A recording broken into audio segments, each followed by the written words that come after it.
have these conversations, and unfortunately, we pick on the leadership too much, maybe.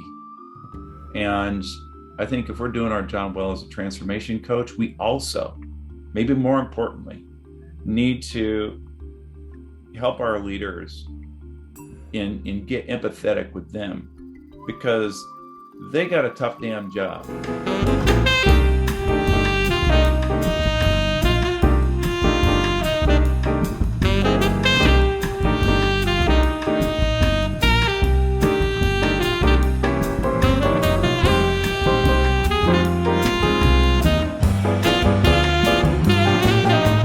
And welcome everybody to a quality podcast. We are happy this week to have with us Jesse DePriest, team leadership and transformation coach, also the titular hero of Jesse DePriest Consulting, your performance excellence Sherpa, helping leaders and their teams do their work better. So we got 3 J's on the show today. First person to fuck up a name gets an award. J cubed. J cubed. Well, welcome to the show, Jesse. Why don't you tell our listeners a little bit about yourself? Right on. Thank you, gentlemen, for the opportunity. You know, I didn't call myself a Sherpa. Someone else did, and it just resonated with so significantly. I said, wait, what? What did you just say? They said, was it the camel or? It was not a camel. It was not in a desert or in the Himalayas. But I was carrying some weight for some people, and I was in the march with them, and they appreciated it. So there you go. There you go. What a huge blessing for the people that you serve to call you a Sherpa. I was touched and humbled and honored with that title. And I said, maybe I should pay attention to that and, carry it forward, because that's the nature of the work. We know where we want to go. People want to climb a mountain. We have a map and a compass, and we can see where we want to go. But the map and compass won't tell you reality. It won't tell you how swollen a river is, or how cold it's going to be, or what you're going to do when you get caught in a windstorm. And that's what your Sherpa does. Wait, there's not an app for that? There's not an app for that I know of. Maybe we should make one. Not yet. Give it 6 months. John Harrell and Jake Thacker. There, we messed up the names. Now we can get over Gold Star. Yeah, Jesse Harrell. Yeah. So, right. A little bit about me. I grew up on a dairy farm in Alaska. A big family. A dairy farm? A dairy farm. In Alaska. You know what? I didn't even realize they had cows in Alaska. No, they did. And they still do. Not too many anymore. It's tough to compete with big farms. But the reason I share that with you is because I cherish my roots, man. And your upbringing has a big impression on who you are and what you do. So being part of a big family doing the hard work every day, 2 a day, 365, even on Christmas, those cows got to be milked. You got to do the work. So you can approach that hard work with a bad attitude and being angry, or we can go have some fun. You can't touch this. You can't touch this. So I learned that early on, that if we're milking cows on Christmas Day and it's a shitty job, literally, and we're going to go do that with a lot of fun. And it was the place you wanted to be, because that's where all the fun was. Even though it was hard work, it was we approach it with a spirit of joy. So that's what my tagline is about: helping leaders and their teams do their work better with serious joy. It's serious hard work, but we can choose a good attitude in how we do it. You know, I think a lot about, I worked at a Dairy Queen when I was a teenager. Not the same thing. A Dairy Queen is not the same as it was the greatest job of my life. Very little manure in a Dairy Queen, Jake. For whatever reason, like there's very little dairy in a Dairy Queen. Yeah, very little dairy. That's probably true too. Good, but for whatever reason, are we going to actually let Jake tell this story, or should we just keep interrupting him? I feel like we should do that. Keep going, Jake. We're listening to you. The point I like to bring forward in my life is, for whatever reason, they had found out how to make this place like seductively awesome. Like people look forward to go to work with your 7 or 8 best friends and just eat ice cream and fart around. And we were really good at the job too, at serving the customers, getting the food out or whatever. But they also, for whatever reason, and I couldn't describe this essence, like really made you want to be there all the time. And so I just think in all of our future endeavors, and like in our conversation today, like your tagline, like is how to capture that is very near and dear to my heart. Amen, brother. That's what it's about. Can I just jump forward and just share something I learned this week that it really slapped me upside the head again? Absolutely. Listened to a nice webinar by a gentleman named John Chapman, who made a presentation through AME, Association for Manufacturing Excellence. And this is the presentation he had made at a conference. Well, they repeated it, but brought him back to make commentary. And just the whole point around creating an environment in our workplace where people can thrive and grow as human beings is the priority of work. Traditional management teaches us that people are a resource to achieve the company's purpose. And he learned as a CEO of his organization, which was massively successful, by the way, using lean and appropriate leadership and changing that focus to engage the people to make awesome places to work. And there's more to unpack about that story, but that's the nature of the work. So he made one comment, and this is the reason for the story, that he implemented lean, committed to that as a CEO, and the results are self-evident. Just go read the story. It's pretty awesome. And he met Jim Womack along the way, and they talked about lean, and Jim was, congratulating him about that success. And he said that you did, good job, Jim, bringing this to the world, but you shouldn't have called it, you should not have called it lean. Because when we say lean, everyone starts thinking about waste reduction. And that's not the heart of it. The heart of it is authentic leadership and listening to our people about the reality of work and making it better. He said, you should have called it listen. I was like, huh. So I called dibs. I'm going to work that into my stuff, Jake and John. No, I didn't tease. But I just thought that was a really cool idea. We should call it listen. Yeah, your listen transformation. Well, I think historically, we've talked about this on the show before, probably just because of the nature of business in America and the way that we think over here. We really latched onto TPS really quickly, and we kind of forgot about TMS, right? So everybody wanted to know, how does Toyota mechanically do stuff, right? What's SMED? Teach me that, right? And they forgot that all stems from the management system, which is all about the people, and that philosophy there. And I deal with this all the time. I'm sure you do in your consulting work, where the first conversation is, we want fill in the blank, more revenue, less waste, more retained earnings. We're not hitting our hurdle rate, whatever it is, tends to be in, CFO language, but nobody's saying, you know what, I don't think we're very good leaders. I need help with that, Right. It starts with like execution, but that's not the foundation, is it? Right. And how do we know we're being effective as leaders? I think it begins with the right mentality and mindset, that leadership is not something you deserve, that you get put into this position in a role of leadership because you've been at the company so long, you did so many things, and I deserve that. The leadership is the world's greatest privilege and honor. Like you have the sacred honor of taking care of people in their lives as a leader. And you have 40 times better opportunity than their church to make an impact in their life. 40 hours at work a week versus 1 hour of work in the church, right? So what an awesome opportunity, not just to do good work for the organization for mutual shared prosperity, but to make an impact in people's lives. And if we can first start with the right mindset, then we can, approach our people and then use the tools and be much more effective in it, right? What do you think, Jake? Right. And John and I'm not going to give all the credit to John because I was there when he thought it up, but we had a question we like to ask leaders when we first engage. And that question is, how do you create value for your business? And you would be amazed at how many people can't answer that question. Like they just don't have an idea at all.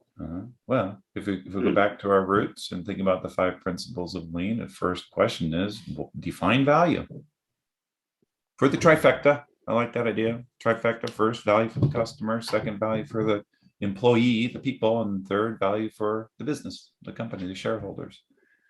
And I think that's totally the right first question to ask, because we don't know what the heck it is we're trying to do. Right. And what's my role in that? It's like, It's like, I don't know where I'm going on vacation. So how the heck are you going to know what to pack? Am I packing Bermuda shorts or hiking boots? Right? Yes. So we know where we're going first and why. Key important point, why we're going there. And now I can pack and apply the right tools and engage the people appropriately to achieve that. Which is just the foundation inherently in kata too, by the way. You said maybe next time we'll talk about the improvement coaching kata, but that's it. We don't need to use the word kata. It's like, what are you trying to do? What are some of the? But that is something that we do, right? In business and leadership. Like we pack for any eventual vacation, right? That's really a lot of the inefficiency that we talk about. When we talk about waste is the built-in just in case, which is the result of not having clear vision, direction, etc. Right? And you do have to prepare, for every eventuality to take care of the team, to take care of the business, to take care of the customer. It's not founded on, bad principles, right? It's founded on good principles, but the lack of that vision, that clarity, etc., requires you to plan for eventualities that, may or may not happen. You might not even know the risk curve, what the probability or eventuality is, right? Yeah. So transformational change, I know you're skilled at that, and that's a lot of your focus, with your consulting company. It's something that matters to many business leaders that I talk to. We're here, we have a vision to get over here, right? And part of your job, the Sherpa job, is how do we get there? How swollen are the streams, stuff like that. So transformational change, if it was easy, we would just go from here to here, right? Yeah, there would be no weight. Just go climb the mountain, man. We would just go climb the mountain, right? It's right there. But there's challenges, right? Okay. And I'd really like to spend a little bit of time there with you, in your experience and working with folks and companies. Tell me about some of those challenges that companies face getting from here to there. Thank you. And I'm going to throw this back at you, but here's what I think. Every organization has their own unique set of challenges. Right now, I would say if there's one common theme, that is capacity, human capacity, supply chain capacity, given all the disruption variation that's going on in our work environments, that is by far the number one thing. We want to improve, but I'm down 15-20% in labor. My material's way late. So how do you manage that? And I think in those environments, you're in chaos. Chaos requires intervention of leadership to help people get control and just manage the day. And every day is going to be different. It's hard to be standard and stable when you're in that environment. So first, put things in perspective, man. Let's temper our expectations based on our current reality. Yeah, we want to climb that mountain, but we're not capable of climbing a mountain right now because we have this variation and disruption going on. Until we can get that under control a little bit, it might be really hard. So I think I just jotted down a couple of things. Challenges organizations and leaders are likely to face. Capacity. Do we have the capacity?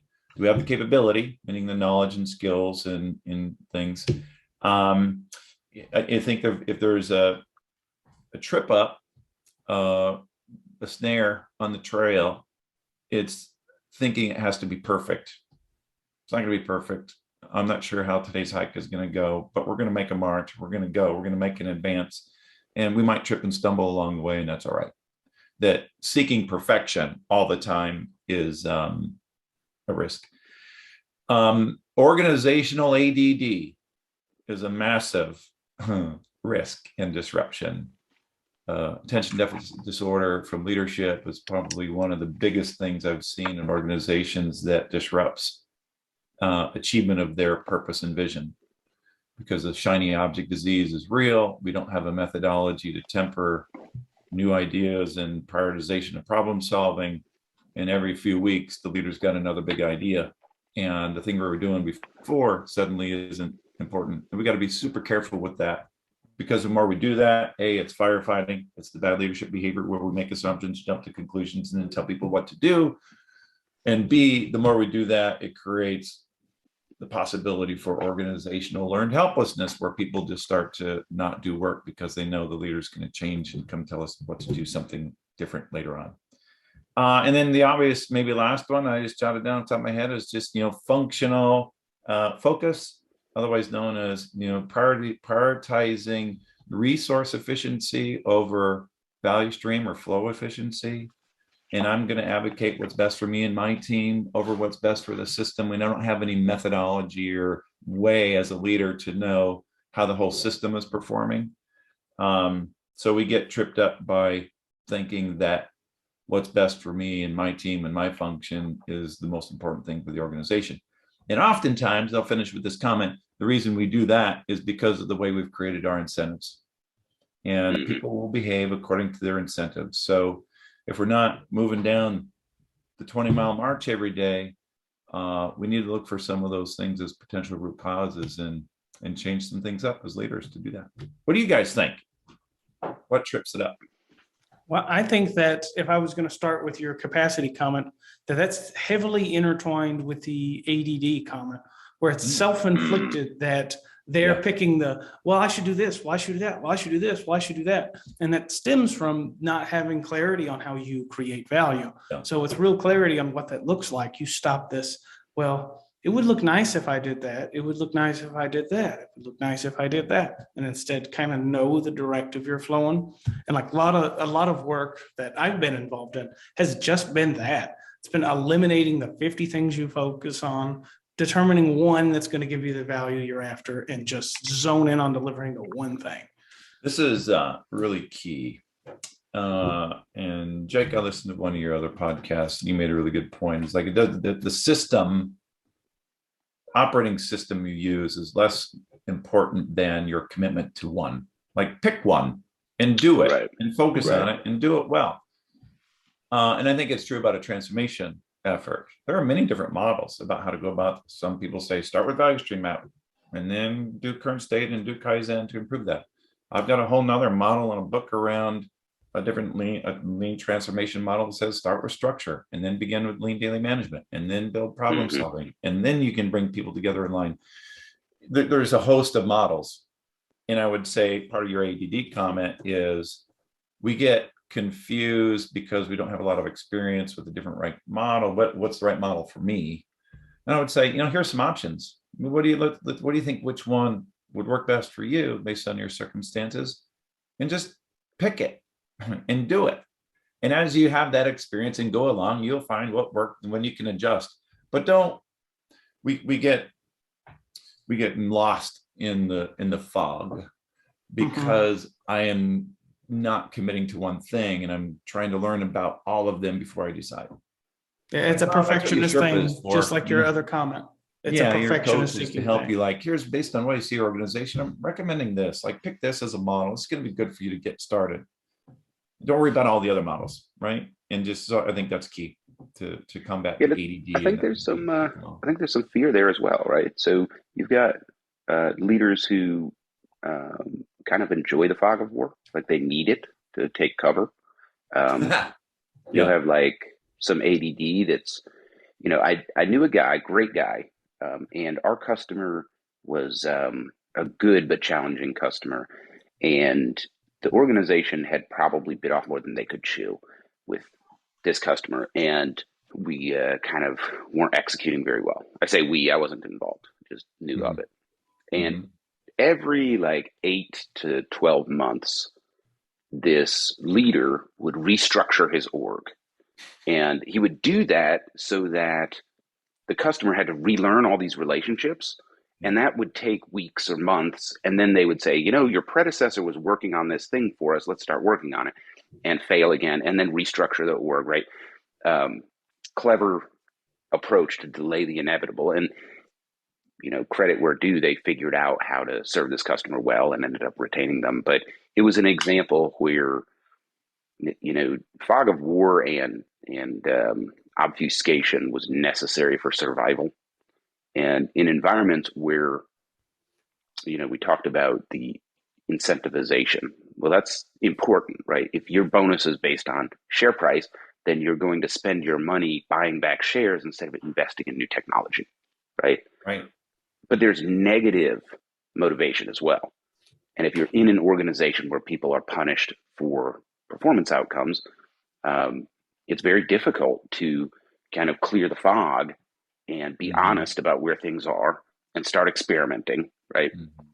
Because the foundation for that scientific approach to improving your business is dealing with things the way they really are. And that takes the skill of removing judgment. It takes the skill of, hey, we don't have to get emotional about this. It's just the state of the business.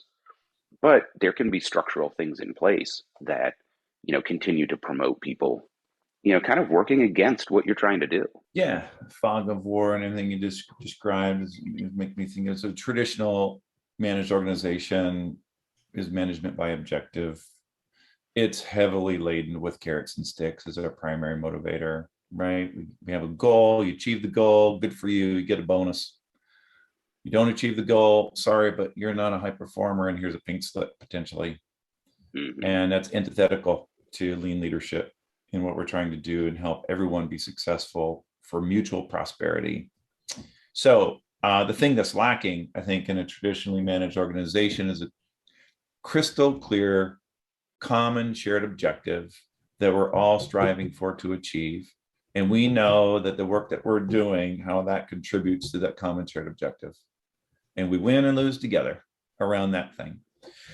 One of the most fun things I like to do when I first engage a client is I put them in a simulation because we typically start with some head knowledge, right? So we're talking about these things. So give them some vocabulary and things like that and the plan what we're going to do. But I quickly put them into a hands-on simulation in the classroom. And I don't want to share my secrets too much here. You got to hire me to find out, right? But yeah, you got to pay for this. Here's what it is. I'll just bleep this whole section out. Job in the classroom, and it's a simple job. It's a simple job, but we set up a visual display with the standard SQDCP metric board, and I have them do the job. I mean, we define safety, and then they have to measure themselves on safety. Define quality. I don't tell them I'm going to measure speed, but I put speed up there. We talk about teamwork and employee experience. And oh, by the way, they have to define what their standard is for teamwork before we start. And so I have 5 or 6 measurables on the board. And every time they do the job, we record how they did relative to their standard. Right? Okay, cool. And they keep iterating through the job. Every single iteration that they do it, I'm only asking one question. And I pick one of the measurables, I won't tell you which one. And I say, please do better here. And here's why. And I make up a funny story. It's like, the sales and marketing team were out talking to our customers, and our customer told us that our competitor can do this job this good. And if we can't find a way to improve our process to get to that level of performance, we're at risk. So please help us solve the problem. Do it again. And they do the job again, and they get to that goal. And long story short, they go from level X performance, and in about 8 or 10 iterations, they're at a level of performance that they never would have dreamed of at the beginning. But in every single metric on the board, the reason I'm sharing this is everything got better. Safety got better, quality got better, teamwork got better, their personal experience got better, and the one key measurable that we used to drive that improvement clearly got better. But I didn't drive it by saying improve safety, quality, delivery, teamwork, experience, and everything. I just said improve this one thing. And I think that's true in the real environment, where if we can just agree on that one common shared objective that can drive our improvement efforts, and we focus on that, we will achieve that because we're all focused on that. And all those other things will get better too as a happy consequence of our work. And there's a fantastic case study about this. Maybe you guys have talked about this in another podcast from Paul O'Neill, in the Alcoa story. You familiar with that? We talked about I am not. Yeah. Why don't you share it for our listeners? Yeah. It's one of my favorites. So, and I'm going to mess up some of the details. Let's just roll with it. All right, we'll get the gist. Alcoa aluminum manufacturing company, large publicly traded corporation, was going in the performance was bad. They're in the red. Paul O'Neill was the new CEO. He did his due diligence and did his investigation and had his first press conference. and stood up to the podium. All the shareholders want to know what the new boss is going to do, and said, "We are going to make Alcoa world-class in safety." All the shareholders ran to Wall Street and said, "Sell your stock. There's a hippie in charge of Alcoa. This guy doesn't know what he's doing." Hands are raising, saying, "What about investments in technology and divestitures and stuff like that?" And he said, "I don't think you heard me," right? Paraphrasing. "We are going to make Alcoa world-class in safety. Number one, period. That's it. That is the one thing." And he was very deadly serious about it. He had unwavering resolve around that. And it happened. Like, he personally demonstrated his commitment to that number one most important thing. Within a few years, the company, I think shorter than that, within a year or two, the company was back in the black. Within a few years, they quintupled profits. They did achieve world-class. And oh, by the way, their safety performance when they started, it's not like it was worse of the worst. They were typical, average. Man, it wasn't great, wasn't the worst either. But he picked that as the thing. So I think, reflect on this, like what would you have to do to transform a company to be world-class in safety? First, you got to get everyone aligned to that. Leaders are involved. Demonstrate your commitment as a leader that I'm not kidding. I'm taking this very seriously. And he even gave, people in the plant permission to call his personal phone number if they found an issue that wasn't being addressed. And it happened. He had a call in the middle of the night. One of the union workers said, "Hey, this conveyor belt that was taking this big ingot off the machine, off the machine was broken. So they couldn't move this huge ingot from here to here. The conveyor is broke. They had to carry it." And the guy called and said, "You said if we have a major safety issue to call you." "Oh, I'm calling you." He called the plant manager. By 5 a.m. the next day, that conveyor belt was fixed and they got it done. So just demonstrating the commitment, the unwavering resolve, and listening to your employees and follow up to your promise. My point being, what would you have to do to improve safety besides the leadership commitment? I think about it this way. It's like, where are the injuries? Somebody somewhere is doing work with their eyes and hands and they're getting hurt. So if you want to solve that problem, you have to go to that place where somebody's doing something with their eyes and hands and change the process to avoid or reduce or prevent the injury. You have to change the process. And when you change the process for the purpose of safety, guess what? Quality is going to go up, speed and delivery is going to go up, cost is going to go down, teamwork is going to go up, employee engagement.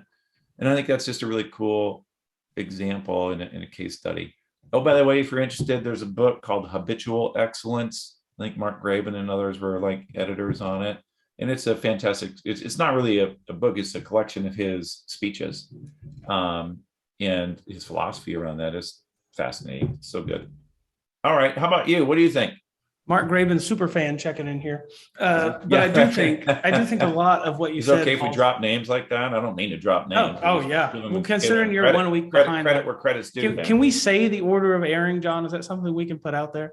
What'd you say? Yeah, I mean, by the time your episode airs, Mark's will have aired the week prior. Yeah. So we can name drop people that have been on the show, right? That's fair. Yeah. Oh, okay. Yeah, he's a good friend. When I was over at his place having coffee the other day, we were kind of talking about this. Yeah, right. You're probably giving him tips and advice about his next book or something. Yeah. It's like that the Measures of Success book you wrote. That was pretty good. But here's some ideas you could do better. Yeah, I really appreciate how. I took all of my notes and turned them into a book like that. I thought that was cool. So yeah. Anyway, good job, Mark. Well, unlike you, John, Jesse quoted me from previous podcasts. He did. So it was good. Yeah. It was good. So it was good, brother. Challenges, right, to transformational change. You mentioned leadership ADD, right? Shiny object syndrome. So, as like the lean guy in me or whatever wants to propose a hypothesis, go out and do hypothesis testing, find out like what's the root cause. Why are they behaving this way? We can't do that on the podcast as much as I would like to. Maybe we'll do that someday. Take a lot of editing. But let's hypothesize a little bit, right? What is it in your experience, right, in real life, that has driven this behavior from leaders? Open What question. do you think, Jake? Let's let Jake take a first stab at this. Before, we can't let this get to air, John, but I'm going to give you a joke that Mark Graban gave me over dinner. Seriously, Mark Graban gave it to me over dinner. And Mark Graban told that to me. It was actually over breakfast, not dinner. So do you think the utensil evolves from the type of food or the other way around? This guy named, Mr. Fork came along and he invented Thomas Fork. Thomas Fork. You asked a provocative question. Did the utensil come first or the food? And it reminds me of another provocative question to throw back to you. What makes the sound? The bell, the hammer, or the connection of the two? What makes the sound? I mean, it really depends on how you define the word makes the sound, right? Because what happens is when the hammer hits the bell, it creates longitudinal pressure waves in the air, which is a bad transmitter of energy. Which is the same as sound. Thank you, Jesse. Thank you. Right? I'm not alone in this shit. Wait. John's like, well, what happens? Sort of, because just answer the question, John. Answer the question, John. I am. So that longitudinal pressure wave activates the incus malleus and stapes, which is interpreted by the brain as sound. Which hits the inner ear membrane and vibrates and creates a nerve trigger, which you interpret as sound in your brain. Right. In fact, what you sound like to me right now might be something completely different to Jake, and I would not even know. You might, for all I know, you sound like a squeaky mouse to John. Let's get back to the point. The bell, the hammer, or the interaction of the two. What makes the sound, Jake? The interaction of the two. I didn't finish. I get to finish my answer, right? That's how easy you could answer it. It's a no question, right? I don't know. It's a false trinary. Like those three don't go, right? Because it's not. It's an entire physics in the complex. Context of lean. I think this is an interesting question. Like, we have people, we have leaders, we have methods and process, and each of those standing alone doesn't do a thing. It's the interaction of them all that produces the value. The longitudinal pressure. Then we get the right sound that we want, and everybody's happy. The hammer's happy, the bell's happy. The interaction was good. So you're saying I just ruined your point by getting stuck on physics? That's kind of what. Kind of a lot. Kind of what I'm hearing there. That's good. All right, back to the point. What were we talking about? We're talking about leadership ADD, and we can't run an experiment, right? But what we can discuss our experiences. And Jake was about to discuss his experiences on leadership ADD and what drove that behavior. So the primary thing that I see across all industry is that just once at some point in time, and leadership could have changed, process could have changed, but just once, some human in charge of something said, you know what? Somebody took an action that wasn't warranted of their own volition, and they get rewarded for it. So because of that, the only rewards in the system currently from somebody's assessment, even if it's true or not, just somebody's individual assessment, is I get rewards by just doing this one shiny thing. And so as long as that pervades, that's the perception that exists within the system. Everybody's saying, I want to get ahead. I mean, let's just be real for a second. Work is a rat race, right? We're all trying to get ahead as far and high as we possibly can at all times, unless we've relegated ourselves to just safety and writing the codes of retirement. So as we're trying to do that, there's a system in place that incentivizes that behavior. And that, like, much to your point, that's what lean is trying to defenestrate and like remove from the process. We behave according to our incentives. Always. What we're saying. Always. I think of my wife all the time. Like, if she's going to cook dinner, there's a certain ABC I need to do, right? And I'm damn sure going to do it, because I want the incentive. So so in the right environment, create the right incentives and get people aligned to the right thing, and then we can reduce organizational ADD. Without the mechanism to do that, then I'm going to advocate what's best for me and my team and my functional department. Oh, by the way, I'm going to do that in an unstructured way. I'm kind of reacting to my environment. And someone presents a neat idea to me. I was like, oh, that's cool. I want that. But we're not applying that solution or that idea to a root cause or is the right priority to solve the problem I'm trying to achieve. It's a problem I'm trying to solve.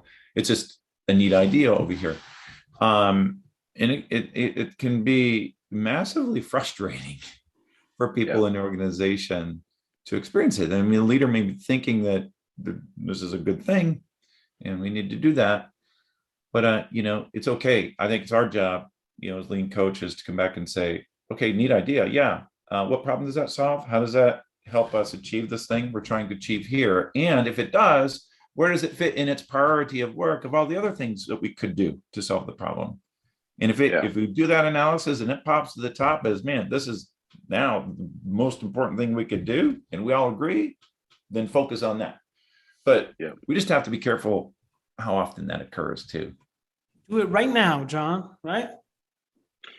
Yeah, so a real life example, right? There was a site that had a specific challenge to execution. A failure mode will just say that, didn't have proper controls in place, right? Preventive controls. And so a very lean solution was proposed that would have required virtually no retraining, very low cost to implement. Sounding good so far, John. Sounded good so far. A leader in the org that didn't work at this site, but was responsible for the site, said, no, we're not going to do that. We are going to do this instead. And the substitute involved artificial intelligence, cameras, robots, very expensive, very complicated, very risky, hadn't been tested and so on and so forth. And it was so bizarre to me of a response, right, that I immediately wanted to know, what's the motivation here? Right? It's not a rational thing to do, right? It's like if you're, have a pet and they need to relieve themselves, you just open the door, go outside, take care of your business, they come back inside, right? And somebody comes along and says, no, we're not going to do that. Instead, we're going to build an electric moped, train the dog how to ride that, and then it's going to ride to the park and do its business, and then it's going to come back, right? Ridiculous, right? So it was, but it had to be rational for some reason. Given the right context, it must have made sense. Otherwise, why would you endorse that? Right. And the first thing that came to mind was somebody at corporate said, hey, we're going to purchase this doodad and you're going to make it work in your network, right? But that wasn't the case. It turns out that this particular company incentivized leaders to have imaginative ideas. The great ideasmen. The great ideasmen, and they were currently emphasizing using technology to overcome problems. And so literally the compensation and incentivization structure for this org, which was completely detached from reality, right? That's not a Gemba statement. We're going to use technology to solve our problems. Why? Right? That's not based on Gemba. That's, I don't know. You went to a tech conference and now you've got a shiny bug up your butt. It's not based on reality, but that was what was in place. Yeah, that's interesting. Mm-hmm. It drove truly bizarre behaviors. By the way, that project was never implemented, completed, or worked. But they probably invested a bunch of money and time and resources on it for a while. Mm-hmm. And throughout every other improvement along the way, yes. Go back to the capacity point. You just consumed a bunch of capacity for this thing and it didn't work. Well, I mean, yes, and the first note I wrote down as you were telling the story, John, I agree. I have a similar experience with an organization that was good company, man, good product, profitable, but a lot of waste, a lot of opportunities to be better, and a lot of people in the process. So we're trying to engage with the traditional approach around lean leadership and data management and getting people engaged in their work and their process thinking to make improvements. Meanwhile, there was a significant investment and focus around technology, a big focus and investment. And my conversation was, boss, that's awesome. I see it. I get it. I think that would work. That's really good. And in the meantime, you still have 250 cars in the parking lot, right? We can't abandon this or take our eye off the ball here and only solely focus on this new technology whiz bang thing we need. I believe that could be good, but how do we bring them together? It can't be either or. And especially as the leader, you can't take your eye off the ball over here in leadership development and engaging with the people while you're focusing and pursuing this new technology. Here's one other thought that I had, John, as you were saying that story, is that a different organization has innovation as one of their strategic priorities. I was like, oh, okay. In spirit, I think I know what that means, but I don't know what to do other than go be more technology. Yeah, there's no clarity there. There's right? No clarity there. Right. So without the clarity, what are leaders to do? And I had, executive leaders in the organization then saying they went after a shiny object, and we came back and challenged that. It's like, that's interesting. Let's assess it and help you figure out if that's the right thing to do. And one of them, it was not. Like, I did the business analysis and looked at the problem to solve, and it's like, boss, this is not a good idea. We should not do this. And we need to go back. It's my duty to say no, and I recommend you say no. But that leader had such a need and desire to have something on his list that had to do with technology and innovation, because that's what the enterprise said we should prioritize. And if I don't have something on my list that says technology, then I'm failing. And I think that's super unfortunate. We missed the point entirely. So the learning from that for me, and hopefully for the organization, was that the way we articulate what our strategic priorities are is super important. So innovation as a strategic priority might be okay in spirit, but it's still not good enough, because I'm kind of saying I want innovation, but I'm not saying for what purpose or what outcome. I think we need to state our strategy as a vision of excellence about what good looks like, and that is the priority. Innovation is one way I could get there, but and that thing as of it in of itself is not the priority. The priority is what is value to the customer, the employee, and the shareholder, and how do we define that in objective, measurable terms so I can state a problem and we can start working to solve problems as an enterprise to achieve that. And maybe innovation is part of the solution, but it's not as a thing its own priority. Man, you got me fired up, John. Heck yeah. Dang, yeah. boy. I mean, technically, a cabbage flavored dilly bar is innovation, right? So, that sounds like innovation doesn't mean good. Right. But now you flip that around. A Snickers flavored head of cabbage. Now you're talking. Perfect. We just had a nice social engagement with a group of friends last night. It was great. We had a birthday. We had 3 kind of sweets: chocolate cake, a Lithuanian tort, and Dunkin' Donuts. And I said, you know what? If we could take the Dunkin' Donut and turn it into a protein biscuit without changing its flavor, you would be a billionaire, because I would buy that. This is where tech needs to take us, right? Genetic engineering needs to engineer kale that tastes like a dilly bar. If we did that, everyone would be healthy. Then right? Technology would be good. Man, we have gone off the rail, Jake. Get us back on the rail. I was going to keep us further off the rail with a tangent, but I was wondering if that company happened to be American Airlines, because when you go to the restroom here, at least in DFW, they now have a TV by each restroom. And in the TV, it's like there's 2 stalls open, there's 3 people pooping, 2 peers, and a hand washer. I'm like, this is innovation for like the wrong reason. Just stop. But that's literally a thing. You go to DFW Airport, they have a thing that gives all those details. I'm like, well, that's fascinating. Seriously, I'm going to look for that. Yeah, it doesn't tell you what they're up to, but it's like there's 3 stalls available, 2 in use, a urinal open, gives all the details, like way too much analytics around a bathroom. I'm like, I've never really experienced the line in the bathroom to be a priority problem for me. Yeah, sometimes it can be a nuisance, but most of the time it's not that big of a deal. So again, like, great story, but it's a real example around prioritization of problem solving. Is that really the problem to be solved? That's the biggest problem American Airlines to improve our experience as a traveler. Yeah. Is that the thing?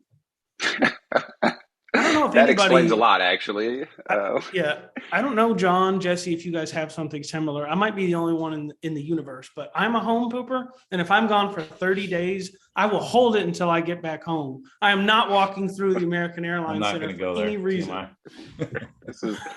You're making my editing job so difficult. So a lot of what we just talked about was really related to systems and structure and incentivization, which, to sum up, for people listening who might be contemplating transformational change, like we need to climb this mountain, what are some challenges I might face? What got you here won't get you there. Mm-hmm.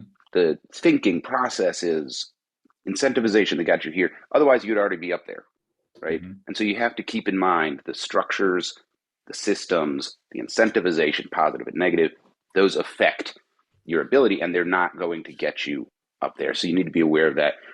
But I wanted to throw another one in there, which is coming to terms with the fact that not everything you do is going to work and rolling back change. And this is tied into the last one, because I've seen senior leaders in businesses that were very fearful of rolling back change.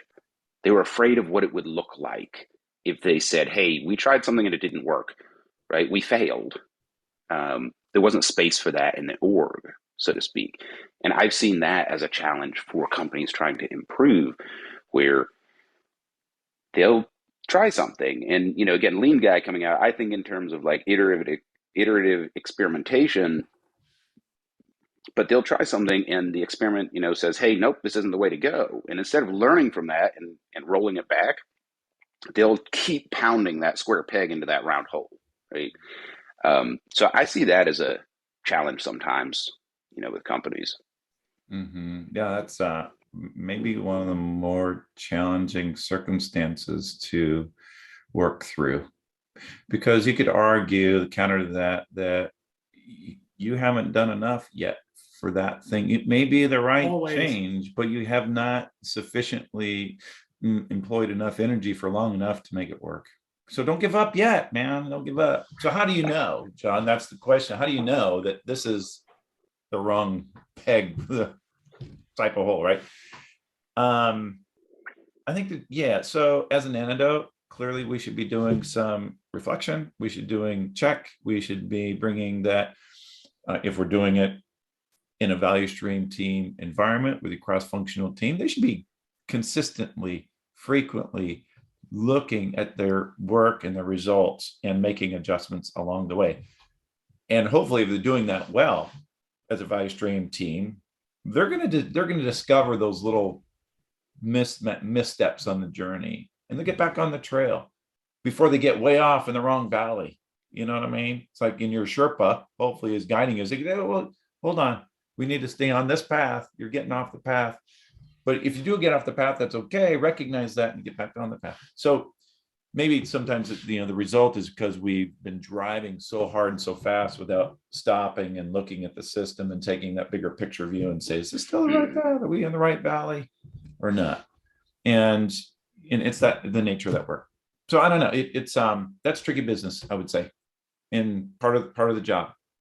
Yeah, all lean transformation is tricky business. But Jesse, don't you have some exciting updates in this world? I do. Thanks for asking. I forgot we hadn't said that yet, Jake, because we had such a good time talking about it before we started recording. So as of Friday, I am no longer a W-2 employee, and I'm fully committing as an independent consultant for this work, man. It is my life. Awesome. Thank you. Awesome. Thank you very much. I appreciate that. It is my purpose to help leaders in their teams do their work better and approach that work with serious joy. My values. It is serious work because we're impacting people's lives and livelihoods, and you have a massive opportunity to make an impact, good or bad.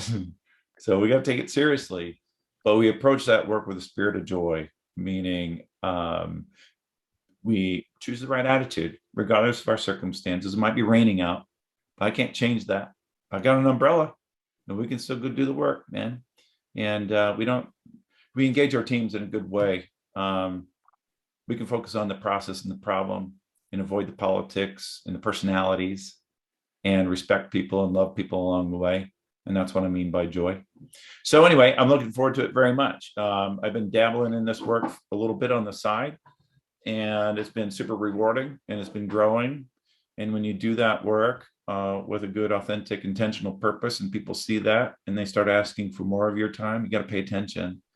I'll tell you, if there's one big lesson in my life that I know for sure, is that oftentimes we have a dream, something we think we want for our life and our career, and we go down that path, but the doors are hard to open, and you keep knocking and they don't open, and there's resistance and you're told no. Meanwhile, a friend over here says, hey, Jesse, could you help me on this? And if I pay attention to that still small voice and I go there and I look at that and it's easy, and that leads to another opportunity and leads to another opportunity, those doors are opening wide. And this is the path we should go. And it changes our thinking about our purpose in life and the work we're meant to do. And this has been abundantly true for me in my life journey. Jesse, we appreciate you coming on the show today. We are running out of time. Why don't you show folks how they can get in touch with you? And we'll put the links below. What's the best way for folks to reach out? Website coming soon this week, DePriestConsult.com. Super awesome. fancy name, DePriestConsult.com. You can always look me up on LinkedIn, Jesse DePriest. You'll find me. Yeah, just reach out. Love to hear from you. Here's what can I finish with a thought? Sure, please do. You know, oftentimes we have these conversations, and unfortunately, we pick on the leadership too much, maybe. And I think if we're doing our job well as a transformation coach, we also, maybe more importantly, need to help our leaders and get empathetic with them, because they got a tough damn job, right? Leadership is a tough job. And we got to be careful how much we criticize leaders in these organizations, because sometimes they don't know a better way. And it's our jobs to show them and guide them towards that better way, but also having some, authentic compassion and empathy for what the leader is struggling with, and help them through that we don't just automatically throw them under the bus that they're doing it wrong. Okay. So that's my message. Keep after it, fellas. Well, thank you, Jesse. What a great word to share with everybody. For all of you out there in YouTube land, thank you for joining us. And Jesse DePriest, goodbye, everybody. How many lean Six Sigma black belts does it take to change a light bulb? How many lean transformational coaches does it take to change a light bulb? Jake, do you know? How many? Just one. Just one. But the light bulb has to really, really want to change.